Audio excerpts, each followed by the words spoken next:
LA 침례교회 주일 오전 예배에 함께 참석하신 모든 분들을 주님의 이름으로 환영합니다. 오늘 말씀은 요한계시록 12장 13절부터 17절까지에 있는 말씀입니다.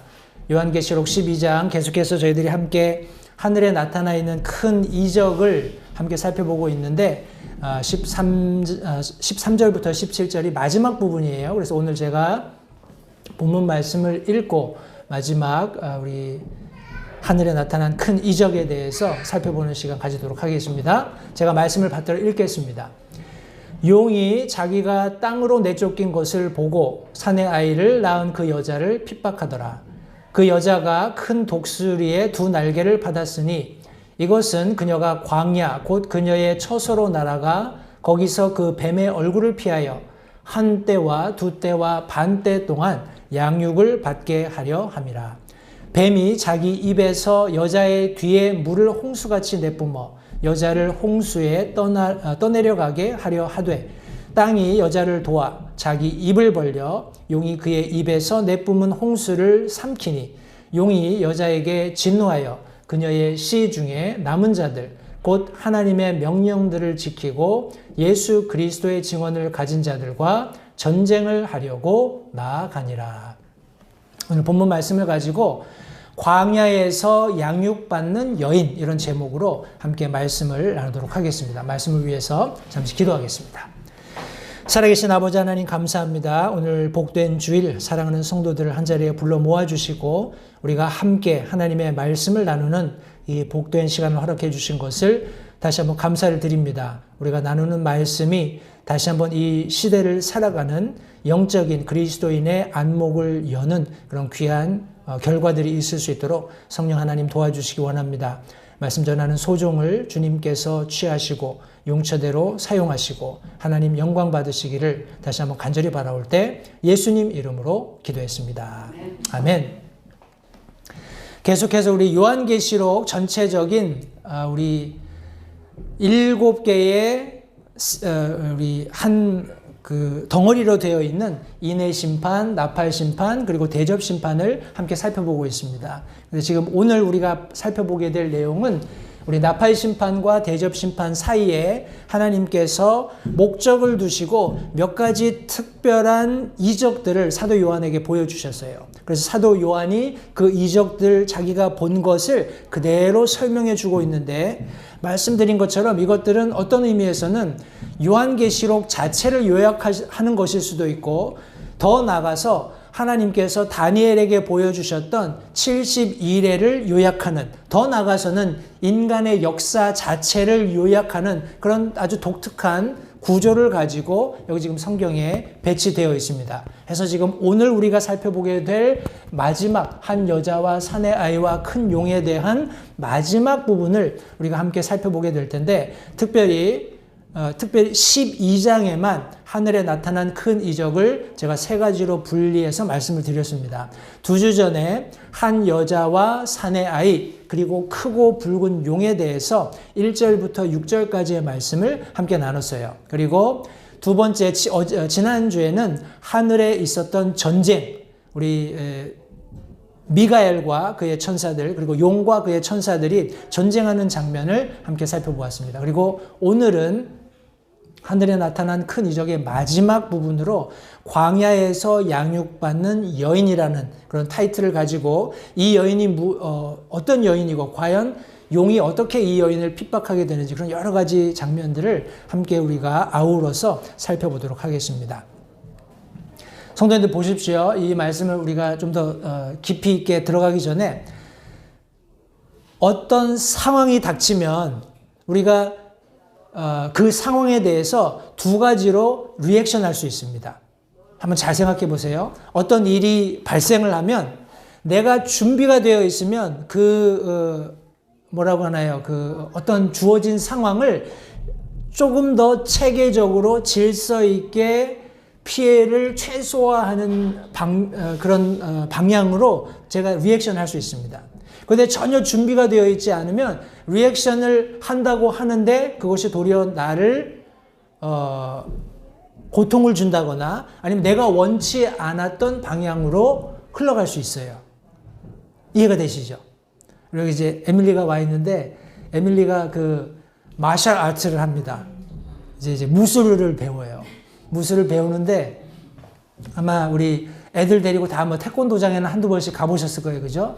보면은 아무도 없는데 허공에다가 막 팔 짚고 뭐 팔다리 허적허적 거리는 것 같은데 그런 것들이 가령 내가 그 태권도를 배우든지 뭐 어떤 무술이 됐든지 그 무술을 배울 때 상대방이 있다라고 생각을 하고 계속 그것을 연습하다 보면 그런 상황이 주어졌을 때 나의 리액션이 나를 보호할 수 있고 어떤 위험으로부터 나를 보호하는 결과를 낳을 수 있다는 거예요. 그런데 내가 그런 준비가 전혀 없으면 그냥 그 피해를 당하는 겁니다.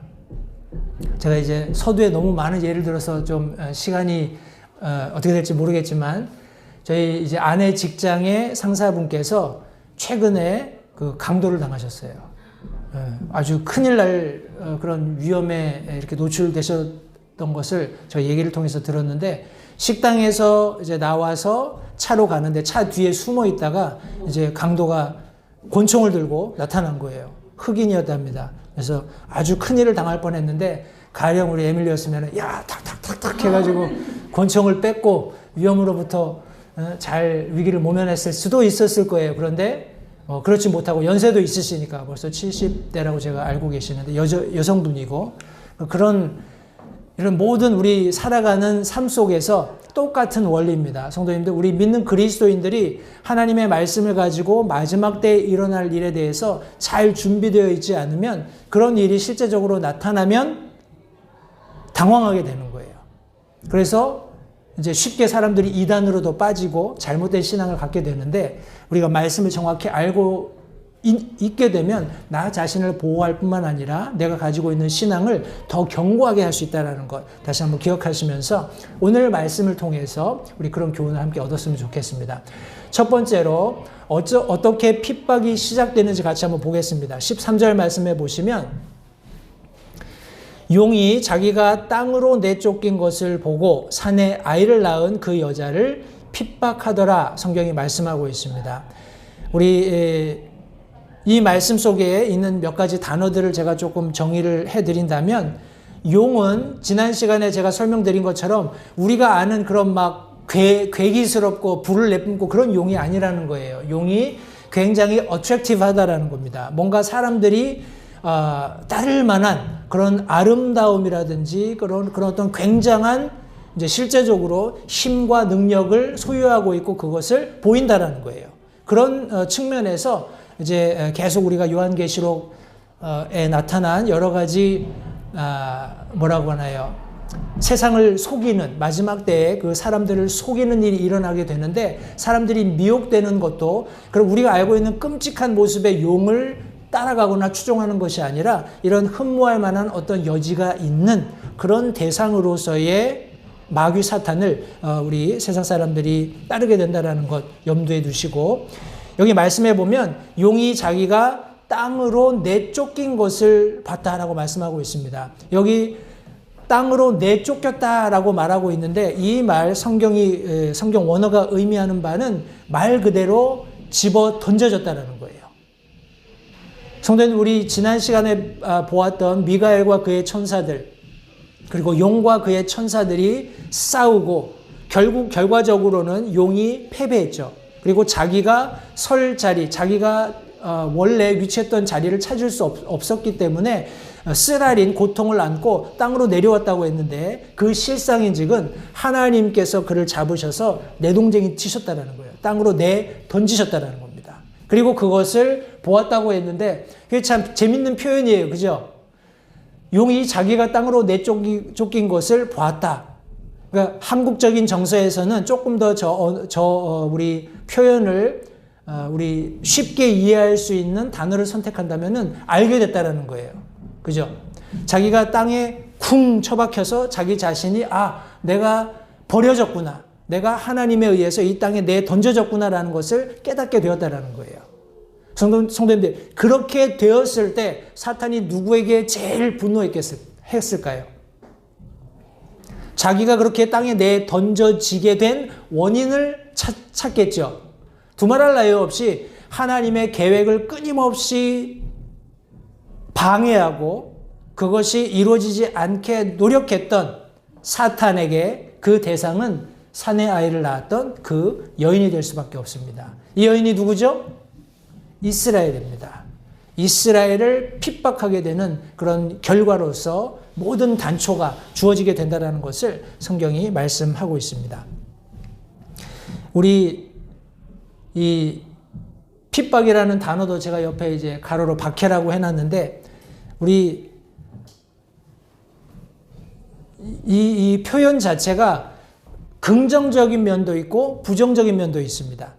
긍정적인 면은 제가 우리 시편 23편 말씀을 전할 때 마지막 6절에 보면 주의 선하심과 자비하심이 나를 정령 따르리니, 그런 표현이 있잖아요. 거기서 따른다, 주의 선하심과 긍휼하심이 나를 따른다 했을 때 그것과 유사한 표현입니다. 이 핍박하고 이 쫓아다니는 이 사탄의 모습이, 우리 시편에서는 이 다윗이 정확하게 그것을 알고 있는 거예요. 하나님의 긍휼하심, 자비가 정령 surely 나를 따를 것이다 라는 것을 알고 있었어요. 근데 그 표현인 즉슨 마치 사냥꾼이 그 사냥감을 쫓아가는 것처럼 아주 집요하게 끝까지 완벽하게 쫓아가는 그런 모습을 설명하고 있다면, 여기서 지금 사탄이 이 여자 이스라엘을 핍박하기 위해서, 박해하기 위해서 쫓아가는 모습이 그와 같다라는 거예요. 끝까지 마치 먹잇감을 사냥하는 것처럼 추적하는 그런 모습을 여기 지금 설명하고 있습니다. 용이 자기가 땅에 내던져진 것을 깨닫게 되었어요. 그리고 그렇게 된, 이제 표현이 어떨지 모르겠지만, 원흉, 자기에게는 원인을 제공한 그 대상인 이스라엘을 핍박하게 되는 그런 핍박의 시작이 여기 지금 성경에 기록되어 있습니다. 우리 두 번째로 여자의 도피를 보겠습니다. 이스라엘이죠. 이스라엘이 도피하게 되는데 14절 말씀해 보시니까, 그 여자가 큰 독수리의 두 날개를 받았으니 이것은 그녀가 광야 곧 그녀의 처소로 날아가 거기서 그 뱀의 얼굴을 피하여 한 때와 두 때와 반 때 동안 양육을 받게 하려 합니다. 성경이 말씀하고 있습니다. 이 말씀에 보니까 여자가 큰 독수리의 두 날개를 받았다라고 말씀하고 있어요. 이것은 성도님들, 하나님께서 부여하신 거예요. 하나님께서 주신 겁니다. 제공자가 누구라고요? 누가 주셨다고요? 네, 하나님이 주셨어요. 이런 표현들이 성경에 많이 등장을 합니다. 우리 출애굽기 19장 4절 말씀해 보시면, 내가 이집트 사람들에게 행한 것과 또 내가 독수리 날개에 너희를 실어 내게로 데려온 것을 너희가 보았느니라 말씀하고 있습니다. 성도님들, 하나님께서 부여하시고 주셔서 이스라엘 백성들을 지키고 보호하시는 모습을 한번 상상해 보시기 바라요. 출애굽 당시에 하나님께서 저들을 마치 독수리가 자기 새끼를 등에 얹고 나르는 것처럼 그렇게 너희들을 실어서 내게로 데리고 왔다라고 설명하고 계세요. 신명기 32장 11절 말씀에서도 독수리가 자기 둥지를 휘저으며 자기 새끼 위에 너풀거리고 자기 날개를 펴서 새끼들을 받으며 자기 날개 위에 그것들을 엎는 것 같이, 이렇게 말씀하고 있어요. 혹시 독수리가 자기 새끼 어떻게 키우는지 아셔요? 독수리가 너무 높이 집을 지어서 저도 개인적으로 독수리가 어떻게 새끼를 키우고 뭐 양육하는지는 잘 모릅니다. 그런데 우리 내셔널 지오그래피나 뭐 이런 데 보면 가끔씩 이렇게 독수리 관련돼서 어떻게 독수리가 새끼를 키우는지 나오는데, 독수리가 새끼를 낳아서 어느 정도 크면 이 새끼가 날아야 되잖아요. 그죠? 날아야 되는데 우리 새끼들을 어떻게 하냐면 날개에다 태우고 하늘 위로 쭉 올라간답니다. 그리고 떨어뜨린대요.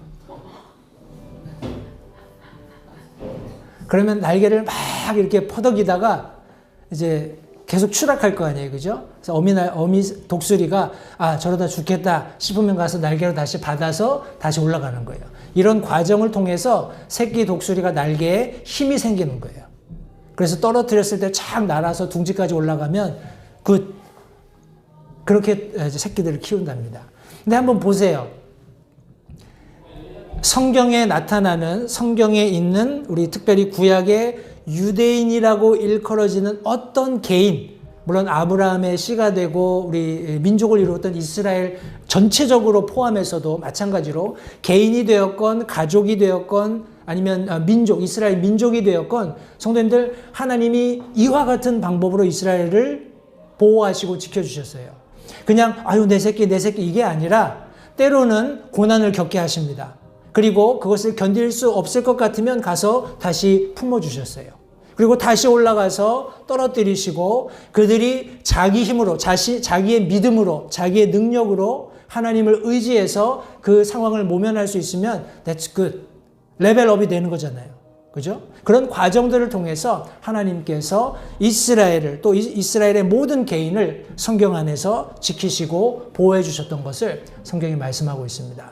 이사야서 말씀에서도 40장 31절 말씀에 보시면 오직 주를 우러러 바라보는 자들은 자기 힘을 회복하리니 그들은 독수리같이 날개치며 올라갈 것이요 달려가도 피곤하지 아니하고 걸어가도 기진하지 아니하리로다 라고 성경이 말씀하고 있습니다.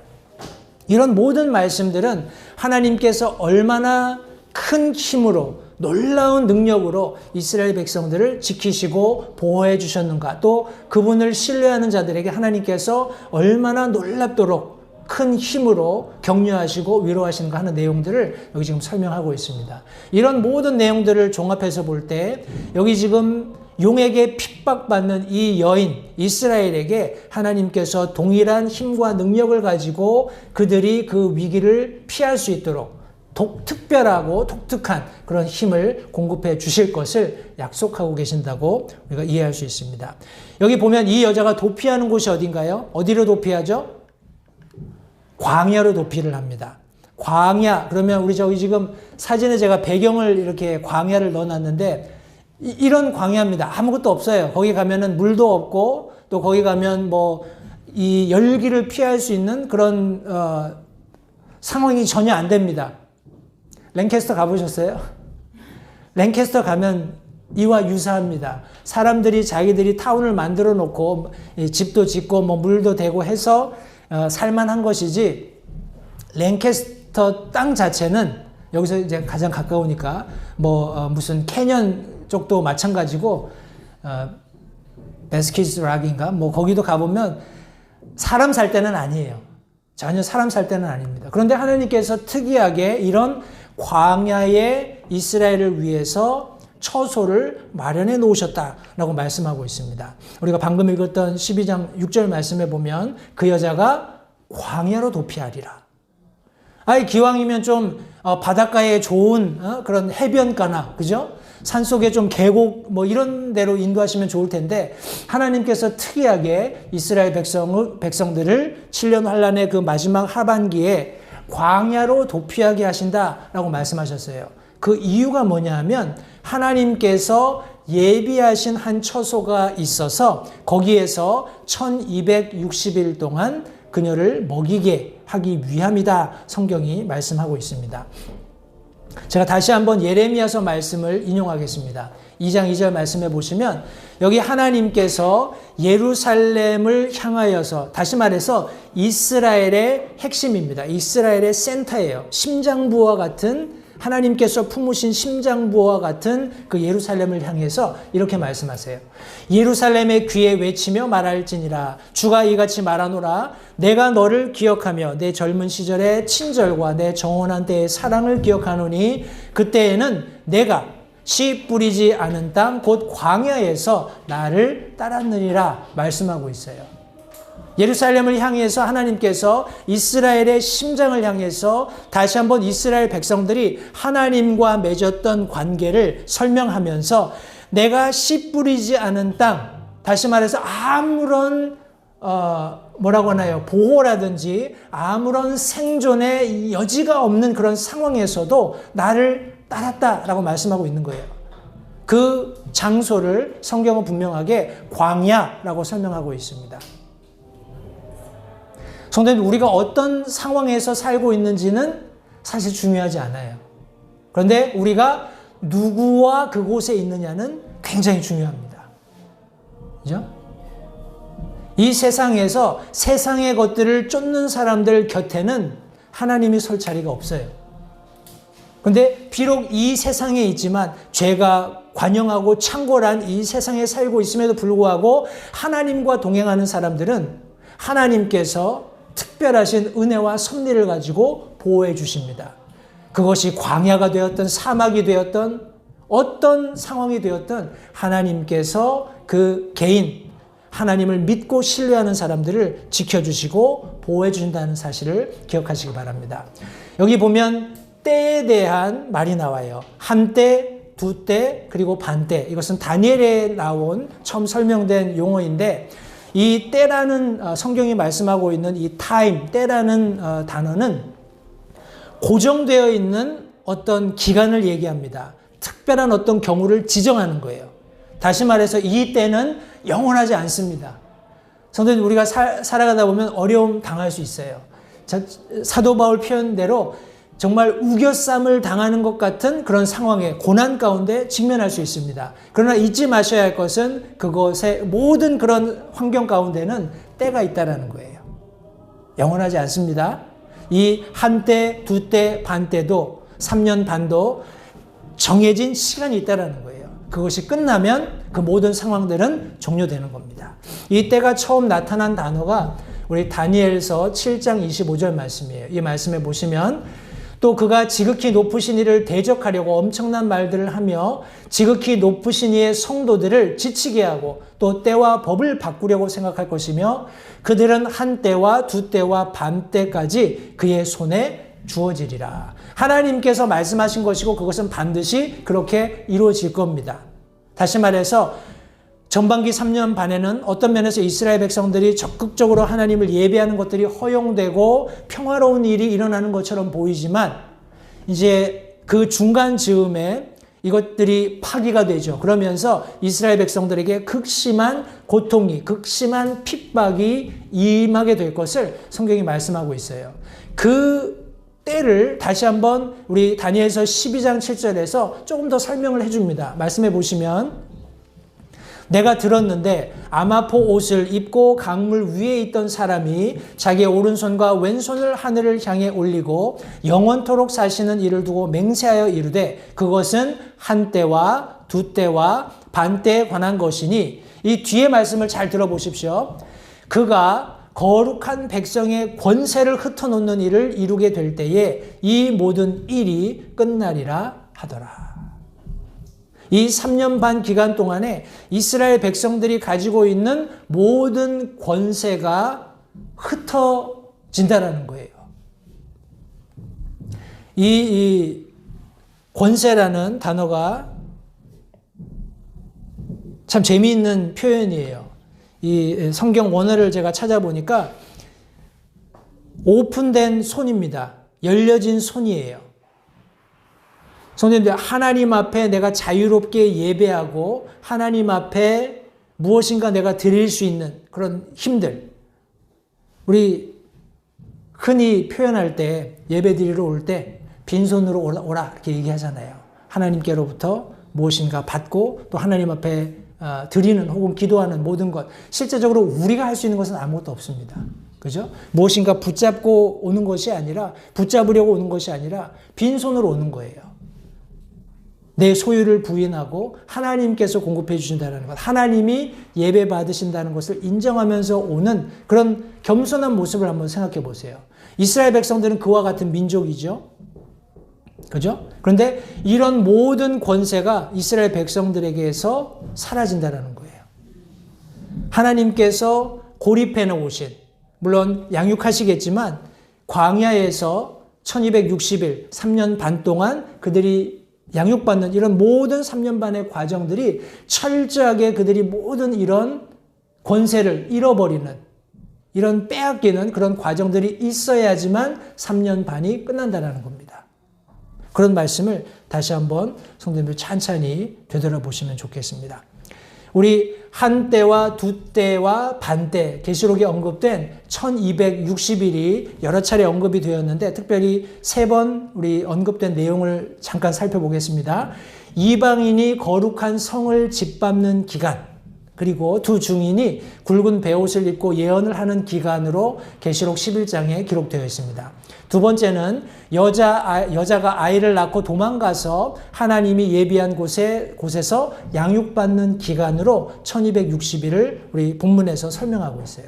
그리고 나중에 요한계시록 13장에 보시면 용이 짐승에게 권세를 주는 기간이 3년 반 이렇게 성경에 기록되어 있습니다. 그냥 참고만 하시면 됩니다. 이런 독특한 기간 동안에 1260일이라는 3년 반의 기간 동안에 여러 가지 일들이 우리 동시적으로 일어나게 될 것을 성경이 말씀하고 있습니다. 그때 하나님께서 이스라엘 백성들을 광야로 도피시키셔서 거기서 양육하시게 될 것을 성경이 말씀하고 있습니다. 그러면 과연 이 핍박의 실제가 뭘까요? 어떻게 이 용이 이스라엘을 핍박하게 될까요? 우리 15절, 16절 말씀 보시면 뱀이 자기 입에서 여자의 뒤에 물을 홍수같이 내뿜어 여자를 홍수에 떠내려가게 하려 하되 땅이 여자를 도와 자기 입을 벌려 용이 그의 입에서 내뿜은 홍수를 삼키니라 성경이 말씀하고 있습니다. 다시 한번 여기 이 여자는 이스라엘이에요. 그런데 성경 원어가 의미하는 여자는 결혼한 여자입니다. A wife 이렇게 돼 있어요. 다시 말해서 이스라엘은 하나님과 정혼한 예수 그리스도와 정혼한 관계라는 것을 정확히 이해하셔야 됩니다. 때문에 그 하나님의 그런 정혼한 여인으로서 사내 아이가 그 민족 가운데서 출생하는 그런 일련의 모든 과정이 뱀이 이와 같은 일을 하게 촉발한 그런 결과다라고 우리 이해하시면서 뱀이 자기 입에서 여자 뒤에서 홍수를 내뿜는 그런 장면을 성경이 말씀하고 있습니다. 우리 어떤 코멘터리에 보니까 어떤 주석에 보니까 이 홍수라는 것이 그냥 한 번에 하나님께서 이스라엘 백성들 출애굽하셔서 광야에서 반석을 쪼개서 물이 뿜어져 나오는 그런 능력이기보다는 갑자기 쏟아지는 많은 폭우랄까 이런 것들을 통해서 물이 범람하는 그런 과정으로 이 뱀이 여자를 핍박하지 않겠나 그렇게 보는 분들도 계셔요. 그리고 또 어떤 분들은 이 홍수라는 표현이 성경에 다른 민족들을 묘사할 때 사용되었기 때문에 이 사탄이 다른 민족들을 격동을 해서 이스라엘 백성들을 추격하게 하는 그런 장면이 아니겠느냐 이렇게 설명을 하기도 합니다. 그러나 우리가 한 가지 잊지 마셔야 할 것은 마귀가 전능한 건 아니에요. 전지하지도 않습니다. 그러나 이 세상에 있는 동안에 사람들이 볼 때 정말 초자연적인 능력을 행사할 수 있어요. 그런 대상이라는 것을 성도님들 잊지 마시기 바랍니다. 우리 이사야서 59장 19절 말씀에 보시면 제가 아까 그 민족들이라고 설명하는 원인이 되는 말씀이에요. 그러므로 그들이 서쪽에서부터 주의 이름을 두려워하고 해 뜨는 곳에서부터 그분의 영광을 두려워하리니 원수가 홍수같이 올 때에 주의 영께서 군기를 들어 올리사 그를 치시리로다 이렇게 말씀하고 있습니다. 때문에 이 말씀 죄송합니다. 이 말씀에서 이 원수가 홍수같이 올 때 이 표현 때문에 그런 해석을 하는 거라고 제가 생각을 하는데 다시 제가 원론적으로 말씀드리지만 너무 이런 뭐라고 하나요? 성경이 정확히 말씀하고 있지 않은 내용인데 다른 그런 한두 구절을 말씀에 의존해서 그 말씀을 이제 억지로 막 해석하려고 하면 나중에 당황스러운 일이 생길 수 있습니다. 그래서 이런 해석도 가능하겠지만 실제적으로 용이 여자의 뒤에서 홍수로 그 여자를 쓸어내려고 했다라는 그런 말씀 안에서 우리가 좀 이렇게 성경을 이해하면 좋겠습니다. 뒤에서 홍수가 쏟아지는 것이기 때문에 이스라엘 백성으로서는 상상하지 않았던 거죠. 기대하지 않았던, 예상치 못했던 겁니다. 예상치 못했던 상황을 이스라엘 백성들이 맞닥뜨리게 되는 그런 내용으로 성경이 말씀을 하고 계시는데 땅이 도와서 이스라엘 백성을 땅이 도와서 그 위기로부터 모면하게 하는 그런 장면을 성경이 말씀하고 있습니다. 여기 성경 표현에는 땅이 입을 벌려서 홍수를 삼켰다 이렇게 말씀하고 있는데 이 정확한 내용인즉슨 마치 성도님들 우리 작은 이 푸드코트 같은 데 가면 이렇게 샘플 주잖아요. 그죠? 그럼 그거를 어떻게 합니까? 한 입에 그냥 삼키잖아요. 땅이 입을 벌려서 그 용이 얼마나 많은 물을 쏟아내든지 그것을 한 번에 삼켜버렸다는 거예요. 다시 말해서 하나님의 도우심이 여전히 이스라엘 백성들과 함께하고 계신 것을 지금 성경이 말씀하고 있습니다. 우리 이런 내용 이렇게 머릿속으로 상상해 보면 이스라엘 백성들이 하나님의 그런 하나님이 주시는 독수리의 날개같이 그런 힘을 가지고 쫙 광야로 갈 때 용이 뒤에서 이제 물을 확 쏟아내는 그런 장면, 그리고 땅이 입을 벌려서 확 이렇게 들이마시는 그런 장면, 무슨 판타지 영화에 나올 것 같은 그런 내용이잖아요. 그죠? 그런데 성도님들 보십시오. 우리가 이것을 간략하게 이렇게 요약을 한다면 우리가 하나님을 믿는 믿음을 가지고 전진할 때 항상 사탄은 뒤에서 추격해 온다는 거예요. 그리고 우리에게 어려움을 우리 뭐라고 하나요? 무슨 fiery dart처럼 우리 불붙은 화살을 쏘는 것처럼 계속해서 우리에게 던져댈 겁니다. 그런데 우리가 잊지 마셔야 할 것은 그런 그리스도인들이 하나님을 신뢰하면 하나님께서 다 그 상황 속에서 그 어려움을 피할 길을 주신다는 거예요. 그 내용이 딱 요약되어 있는 말씀이 로마서에 있습니다. 로마서 8장 28절 말씀 잘 아시죠? 우리가 알거니와 하나님을 사랑하는 자들 곧 그분의 목적에 따라 부르심을 받은 자들에게는 모든 것이 합력하여 선을 이루느니라. 이 말씀이 정확하게 성도님들 우리가 살고 있는 이 시대에도 아멘이 되고 과거에도 그랬고 앞으로도 그럴 거예요. 요한계시록 우리 특별히 7년 환란의 하반기 3년 반 동안에도 하나님을 신뢰하는 하나님의 선민 이스라엘 백성들에게는 이 말씀이 아멘이 될 거라는 거죠. 성도님들 우리가 이것을 경험하지 못하면 요한계시록 이해하는 것도 쉽지 않습니다. 그냥 앞서 제가 말씀드린 표현처럼 그냥 요한이 어떤 꿈결에 내뱉어낸 판타지 이렇게 세상 사람들 이해하는 것과 별반 다를 것 없다는 거예요. 성도님들 저와 여러분들이 이 말씀을 우리 삶에서 경험하고 이해했으면 좋겠습니다. 그러면 요한계시록이 더 선명하게 분명하게 보여지고 또 이해가 되라고 믿습니다. 우리 베드로전서 5장 8절 말씀해 보시면 마귀 사탄이 우리를 어떻게 뒤쫓는다 그랬죠? 울부짖는 사자같이 삼킬 자를 찾는다고 했어요. 오늘도 그렇습니다. 홍수가 유겠습니까? 이스라엘 백성들에게 홍수가 유겠어요? 믿는 그리스도인들에게 가정을 또 사업장을 관계를 끊임없이 핍박하면서 흩어놓으면서 분열시키면서 믿는 그리스도인들의 믿음의 그런 족적을 훼손시키기 위해서 끊임없이 추격하고 있는 대상이 마귀 사탄입니다. 오늘 그렇다는 거예요.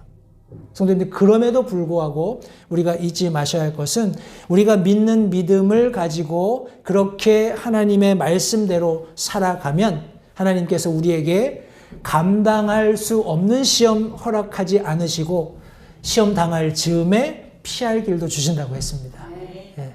땅이 입을 벌릴지 모르겠어요. 관계가 기적처럼 개선되고 가정이 정말 놀라운 어떤 모멘텀을 가지고 회복되고 또 내게 있는 그런 신앙의 문제 여러 가지 문제들이 전혀 내가 기대하지 않았던 방법으로 해결되는 그런 일들을 오늘날 경험하실 수 있게 될 겁니다. 그런 경험을 하면서 우리 요한계시록 말씀을 이해하시면 좋겠습니다. 우리 마지막으로 전쟁이 이제 시작이 됩니다. 우리 17절 말씀해 보시니까 용이 여자에게 진노하여 그녀의 시 중에 남은 자들 곧 하나님의 명령들을 지키고 예수 그리스도의 증언을 가진 자들과 전쟁을 하려고 나아가니라 성경이 말씀하고 있습니다. 여기 보면 용이 분노했다라고 표현하고 있어요. 근데 이제 저는 개인적으로 분노라는 단어보다는 진노라는 단어가 더 낫지 않겠나 생각을 합니다. 왜냐하면 이 분노라는 단어는 우리 신이나 왕이 노여움을 이렇게 품고 쏟아내는 것을 우리 분노라고 합니다. 그죠? 근데 우리 용이 뭐 신도 아니고 뭐 굉장히 우리가 존경해야 될 그런 인물은 아니잖아요. 그러니까 용이 그냥 진노했다. 크게 그냥 화가 났다. 그 정도로 이해하시면 될 것 같아요. 용이 화 날만도 하죠. 그죠? 이제 자기가 땅에 집어 던져졌고, 그런 비참한 추락한 자신의 모습을 발견한 거예요. 그리고 그런 결과를 주었던 이유가 되는 이스라엘을 핍박하려고 이제 뒤쫓아가서 홍수를 쏟아냈습니다. 그런데 심지어 땅이 입을 벌려서 그것을 못하게 했어요. 그러니 얼마나 화가 나겠습니까? 그래서 이스라엘 백성들 중에서 남은 자들과 이제 전쟁을 시작하게 되는데, 전쟁의 대상이 누군지를 한번 살펴볼게요. 여기 보면 우리 성경에서는 그녀의 씨에 남은 자들이다 말씀하고 있어요. 이제 remnant라고 영어로 표현을 하는데, 그녀의 씨에 남은 자들입니다. 다시 말해서 이스라엘의 혈통 중에서 여전히 그때까지 7년 환란의 후반기 3년 반 기간까지 남아있는 그런 이스라엘 백성들이 있었단 말이에요. 그죠? 그러니까 이 이스라엘 백성들과 전쟁을 하기 위해서 용이 진노하면서 나아갔는데, 이 이스라엘의 씨 중에서 남아있는 사람들을 두 가지로 요약하고 있습니다. 성도님들, 그것이 우리와 굉장히 유사해요. 이스라엘 백성들이라고 특별할 게 전혀 없어요. 다시 말해서 그들은 아브라함의 씨이고, 그죠? 아브라함의 혈통적인 씨이고, 또 성경에서 하나님께서 계획해 놓으신 다니엘의 70일의 마지막을 완성하는 그런 인물들로 묘사되고 있는데, 성도님들, 우리 예수님을 개인의 구주로 영접한 우리 믿는 그리스도인들은 동일하게 아브라함의 씨입니다. 혈통적으로가 아니라 그의 믿음으로, 그의 믿음이 그를 의롭게 했던 것처럼 우리가 믿는 믿음을 가지고 하나님 앞에 나갔을 때 아브라함의 씨가 되는 놀라운 특권을 하나님이 허락해 주셨다는 거예요. 그리고 한 가지 다니엘의 70일에서 차이가 있다면 마지막 7년을 우리에게는 적용시키지 않으셨다는 겁니다. 저와 여러분들은 공중으로 휴거가 되고, 공중에서 7년 반 동안 이스라엘에 작정되었던 마지막 7년 하나님께서 철저하게 이 세상을 멸하시는, 그리고 이스라엘과 하셨던 모든 약속을 성취하시는 그 과정 속에는 들어가지 않지만 성경이 기록된 모든 내용들이 실제적으로 이루어질 겁니다. 그런 내용들을 염두에 두시고, 그녀의 씨에 남은 자들, 이스라엘의 씨 중에서 남은 자들이 어떤 특징을 가지고 있는지 오늘 말씀을 살펴보고 마칠 텐데, 첫 번째가 하나님의 명령들을 지킨다라는 거예요. 하나님의 명령들을 지킨다. 제가 한번 여쭤볼게요. 하나님의 명령들이 뭘까요? What is the commandment of God? 하나님의 명령들이 뭘까요?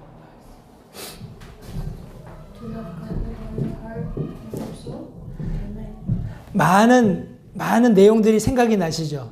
그죠? 그런데 요약해보면 이렇게 해. 이거 하지 마. 그죠? 하나님의 명령이라는 것은 요약해보면 do this, don't do this. 그죠? 두 개예요. 창세기에서는 달랐나요? 창세기에서 하나님께서 자신의 형상으로 사람을 만드셨잖아요. 그리고 말씀하신 게 뭐예요? 생육하고 번성하고 지배하고 이렇게 하라고 말씀하셨잖아요. 그리고 하나를 하지 말라 그러셨어요. 뭐라 그랬죠? 동산 중앙에 있는 선악을 알게 하는 나무의 과실은 먹지 마라. Do this, don't do this. 그죠? 성도님들, 그리스도인의 삶은 너무나 심플해요. 복잡하게 생각하시면 한도 끝도 없이 복잡합니다. 아, 성경에 보면 이렇게 해라고 했고, 이것도 해야 되고, 저것도 해야 되고, 그렇지 않아요. 성경에는 딱 그리스도인을 향해서 말씀하고 있는 것이 두 가지밖에 없습니다. 어떻게 보면 한 가지라고도 할 수 있어요. Do this. 가령 그렇게 말씀하셨으면 나머지는 안 하면 되는 거예요. 그죠? 예수님이 유일한 구원의 길이다라고 성경이 말씀하고 있으면 그냥 그것만 믿으면 돼요. Just only one truth. 그죠? 한 가지 진리만 있을 뿐이에요. 그러면 나머지는 다 뭐예요? 비진리가 되는 거죠. 너무나 크리스찬리티는 심플해요. 근데 사람들이 자꾸 어렵게 만들어요. 구원받으려면 이렇게 해야 됩니다. 구원받으려면 저것도 해야 돼요. 구원받으려면 근데 성경은 너무나 분명하게 구원은 예수 그리스도로부터 끝. 아무것도 없어요. 그죠? 그런 내용을 한번 생각해 보십시오. 여기 지금 용이 분노하면서 전쟁하려고 하는 대상, 이스라엘 남은 자들은 다 그런 사람들이라는 거예요. 어떻게 해요? 하나님의 명령들을 지키는, 킵하는, 그 말씀들을 자기 생명처럼 여기는 그런 사람들이 될 것이다 라고 성경이 말씀하고 있습니다. 성도님들, 이 말씀만 여러분들의 믿음과 신앙, 실천하는 그런 삶에 최고 권위로 두시면 아무 문제 없어요. 유튜브 좋은 채널 많고 우리 인플루언서들 많이 있어요. 그런데 그런 모든 거 제쳐놓고 하나님의 말씀이 저와 여러분들의 믿음, faith practice, 믿음하고 신앙의 실제적인 최고 권위가 되면 만사형통입니다. 절대 잊지 마세요. 용이 화가 나는 이유도, 또 전쟁을 하는 이유도 이런 특징을 가진 사람들이 남아있기 때문에 그래요. 오늘날 마귀 사탄이 교회들이 얼마나 대형 교회가 되느냐, 사람들이 얼마나 모이느냐 별로 관심 없어요. 하나님의 말씀을 지키지 않는 수천 수만의 사람들이 거기 모여 앉아 있으면 마귀는 뒤에서 박수 칠 거예요. 잘한다. 더 많이 모여라. 너희 같은 무리가 더 필요해. 근데 이름은 뭐예요? Church. 그죠? 우리가 믿는 church definition은 그게 아닙니다. 그죠? 두 번째 특징이 뭐냐면 예수 그리스도의 증언을 가졌다라는 거예요. 이거는 조금 더 개인적이죠. 예수 그리스도의 증언을 개개인들이 다 가지고 있다라는 거예요. 여기서 증언이라는 것은 이건 실제적으로 법적인 것도 됩니다.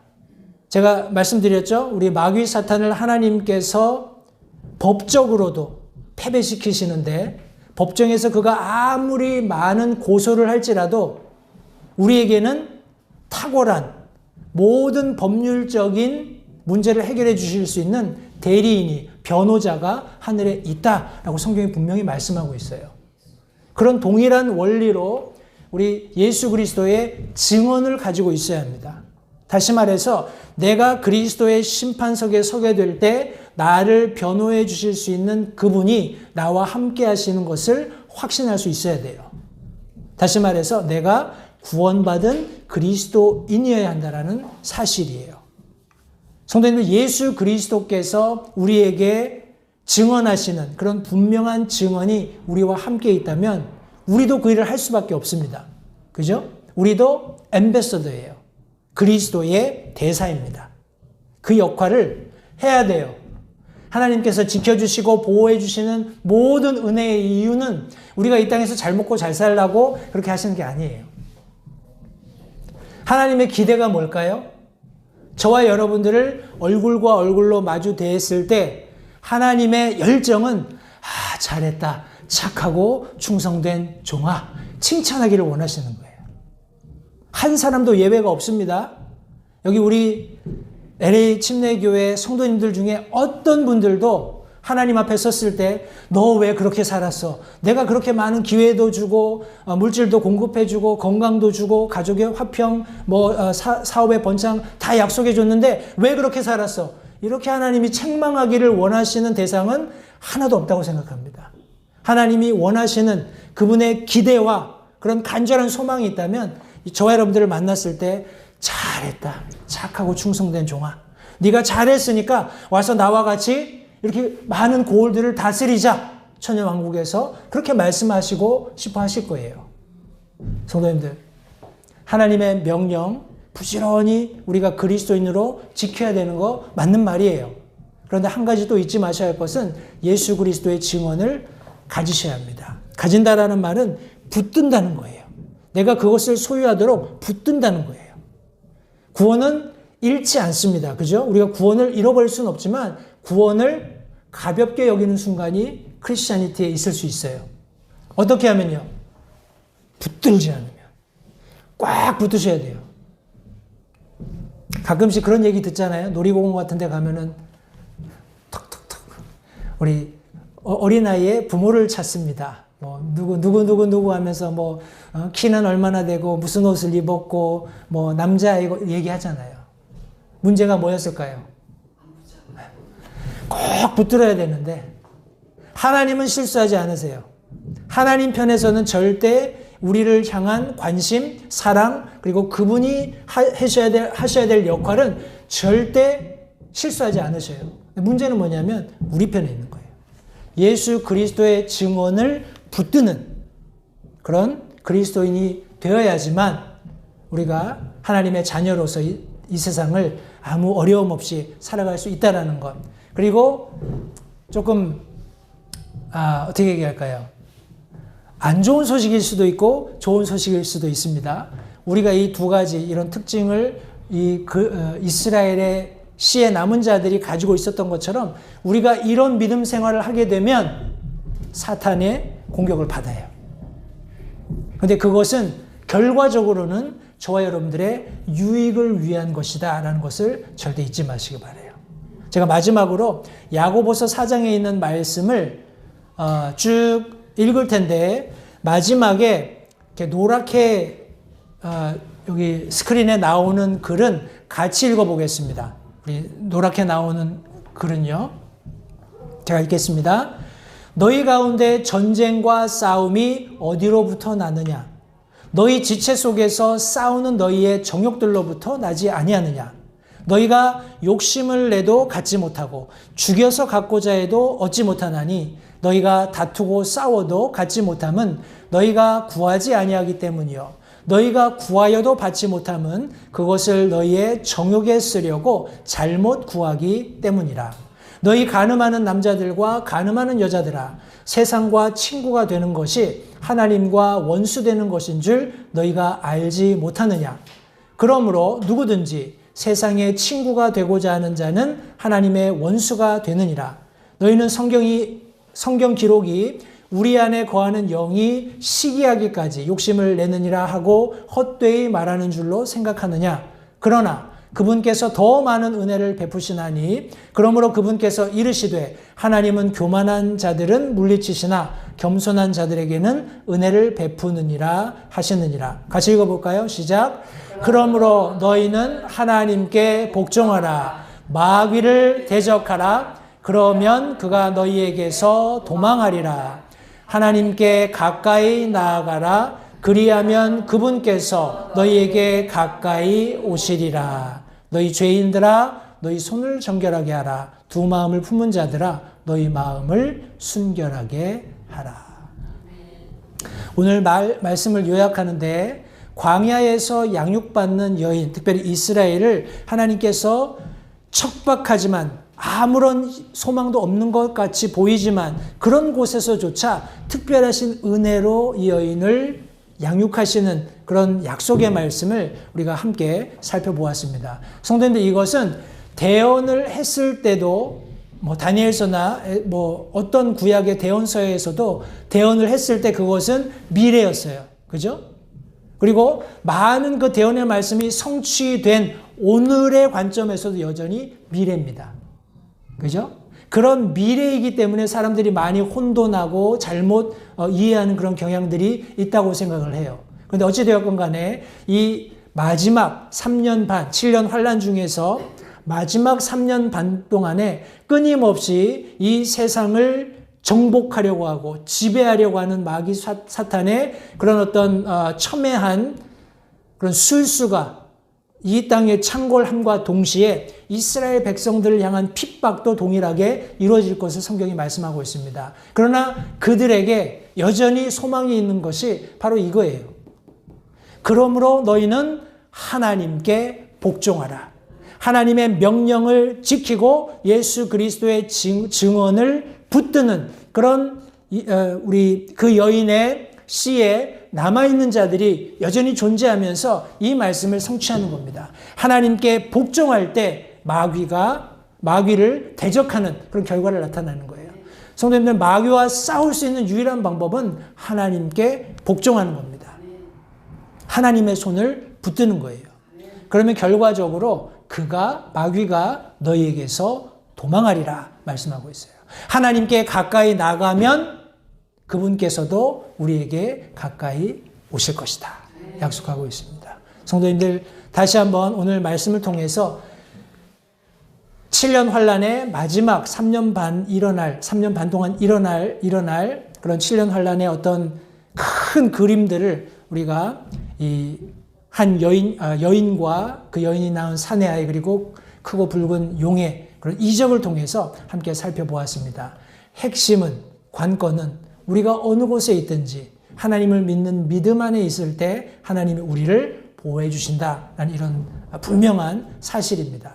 구약이 됐건 신약이 됐건 아니면 요한계시록이 말씀하고 있는 미래가 되었건 이 말씀은 동일하게 적용이 됩니다. 저와 여러분들의 삶의 원리가 되었으면 좋겠고, 오늘 들은 말씀을 통해서 다시 한번 요한계시록을 이해하시고 더 나아가서 우리가 살고 있는 우리의 시대, 그리고 하나님께서 계획하셨던 이스라엘의 70일에 더 나아가서 인류의 모든 역사, 그 역사들이 하나님의 손안에 있고 하나님은 여전히 세대와 그런 어떤 민족을 초월해서 예수 그리스도를 통해서 하나님을 믿는 믿음을 가지고 나오는 모든 사람들을 지키시고 보호하신다는 분명한 사실을 확신하시면서 그렇게 믿음으로 사시는 우리 모든 LH팀교회 성도님들 되시기를 바랍니다. 기도하겠습니다.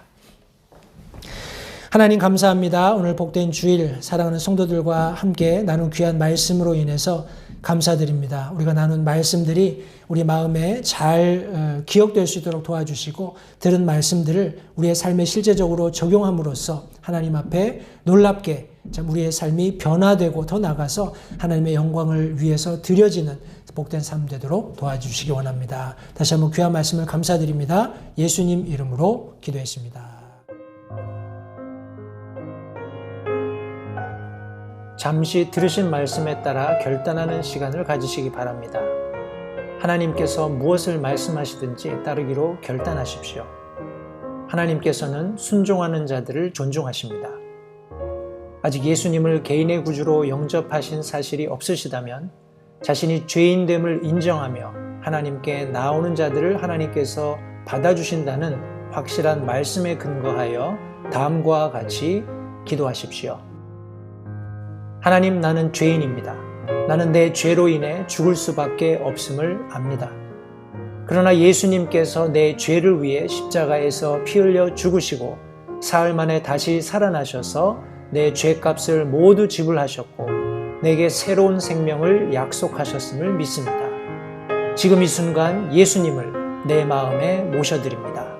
내 마음에 오셔서 나의 주와 그리스도가 되어주십시오. 예수님 이름으로 기도했습니다.